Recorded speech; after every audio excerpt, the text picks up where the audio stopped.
welcome to News Channel 8. I'm Jerome Aegean, and if you're wondering why I'm wearing the green jacket, it's because we are gearing up for an outstanding St. Patrick's Day parade tomorrow, and we're all going to have a great after party right here at Angry Nate's.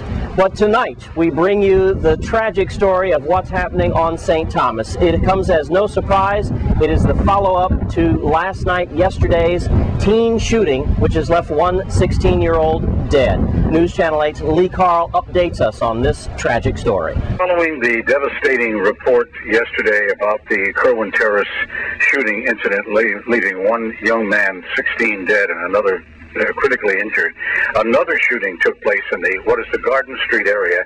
Actually, it's the street named Bredgade. It's spelled B-R-E-D. It's a Danish name. And the police were investigating the shooting of a 29-year-old man. He was wounded. This marked the second daytime shooting in 2 days. On Wednesday, a teenager was killed, as we had just mentioned, was wounded when shots rang out of the Kerwin Terrace area. Now, Police Chief Rodney Carrard did indicate that there might be a connection between the two shootings, a retaliation, if it were, between neighborhoods or persons. So that's where we are at this point. Police responded to the call, found a man had been shot in the upper right thigh. He was transported to the Snyder Hospital. Now, although the chief did not give out the name, we understand from our sources that the name is Jordan. Well known in the area. He was known to walk a dog in the area, ride a bicycle. He was well known to people, short in stature, tan skin, and apparently what happened was someone called him to a parking lot near Bredgade where 3 shots rang out.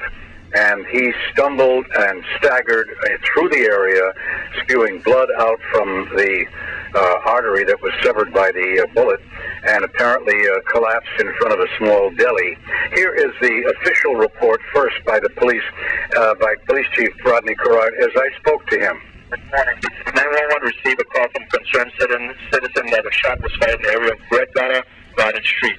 Shortly after that, 911 received a second call that a person had been shot and was in the area of the Tropical Deli. Officers responded and were on the scene within minutes. They found that a black male had been shot at least one time to the right upper thigh and requested an ambulance travel. The victim, 29 years of age, was transported by an ambulance to the Snyder Regional Medical Center to be treated for the gunshot wound, verified to be one to the upper right thigh. I'm again pleading to the community for any witnesses to this shooting to call the police with whatever information they may have that could lead to the identification of the suspects involved. The victim told police, at this time I'm not going to release any name on the individual, but he told us that there were at least 2 people, 2 black males involved in this shooting incident. Anyone with information can please give us a call at area code 340-714-9804 or 714-9807. That's at Criminal Investigation Bureau, or of course 911. Or they can call my office directly at 715-5548, or of course Crime Stoppers at 1-800-222-8477. In St. Thomas, Lee Carl for News Channel 8. And also making headlines today, this late-breaking story just handed to me from Charlotte Amalie High School. We go now to Lee Carl. Jerome, this is a breaking story. It happened a couple of hours ago, about an hour ago, as I'm talking to you now in the afternoon versus this evening. And this is the information we have so far. The Charlotte Amalie High School was locked down. Police cars surrounded there, cordoned it off, and the police chief called for all cars to come to the high school on a report that a telephone call said someone was coming to the school to shoot it up. That was the quote used.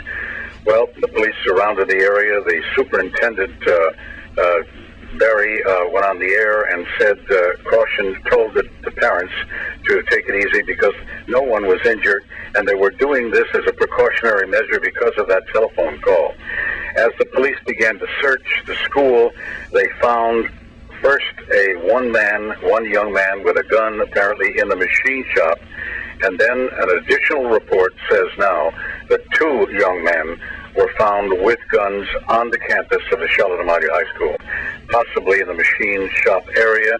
This may have been a rivalry between the 2, and that was the report that came in from someone who apparently was concerned about the matter. However, let's put it right where it's at. This has been circumvented by the quick work by the police, the school officials, security, and everybody, and no one was injured. The school, of course, was closed down for that period of time, but the superintendent there, he said classes will be resumed as soon as everything is cleared away. Now, we understand the 2 young men were arrested and taken into custody, and the weapons were confiscated.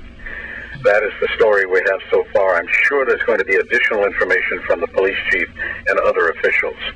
Meantime, while we have you on the line, as the saying goes, there was a question by me to the chief of police about the identity of the man that was found hanging at Fortuna. It turns out he was 38 years old. Dr. Landron did say he committed suicide, and he was identified as Raymond Bull, Jr. We know nothing about him other than the fact that his body was found hanging from a tree. Someone, a girlfriend or whatever, came by, saw him, tried to bring him down, but he died. He had been dead by that time. In St. Thomas, Lee Carl for News Channel 8. Thanks, Lee, and we'll be giving you an update on this story as soon as we receive any words on information on it. And turning now to St. Croix, where last night shots were fired upon police officers during the escalation of a bank robbery that went wrong. We go there now to the scene with News Channel 8's Wes Small. We're in the area of Concordia here at this gas station where reports are a little sketchy. According to VIPD reports, it happened in the vicinity of 8 o'clock. But I just went inside and talked to someone, one of the owners, and he told me that this probably happened around closer to 2 a.m. in the morning. Here's what we know. At least 2 male suspects tried to break in, or did break in, to this gas station last night. Once they were inside, we believe that they either tripped an alarm or someone saw or heard them because the VIPD were notified. Once the police showed up, the suspects fired on the police here in this area. No suspects were taken into custody. We believe they could have ran in 2 different ways, but right now that's all we know. Details are sketchy. At least 2 male suspects firing on the police as the police came to this area, and they had already broken into this gas station. If we know any more information, we'll give it to you. If you know anything about this crime, you should call 778-2211, or you could call 911. Here in Concordia, I'm Wes Small for News Channel 8. Stay with us on News Channel 8. We have more news after the break.